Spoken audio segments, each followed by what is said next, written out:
I ran into this last week here, so fixed it for me. If you want to cancel the auto renewal on your Peacock subscription, follow these steps to ensure you won't be charged again. Step 1. Log into your account. Go to the Peacock website and log into your account using your email and password. Step 2. Access account settings. Once logged in, click on your profile icon in the top right corner, then select Account from the drop-down menu. Step 3. Manage subscription. In the account settings, find the subscription section. Here, you will see details about your current plan and billing cycle. Step 4. Cancel auto renewal.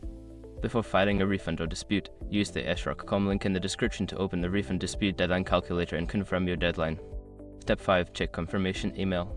After cancelling, check your email for a confirmation message from Peacock. This ensures that your auto renewal has been successfully turned off. Remember, if you don't see the cancel option, it might be due to your subscription type or payment method. If you run into any issues, reaching out to customer support can help clarify things. Good luck and enjoy your viewing.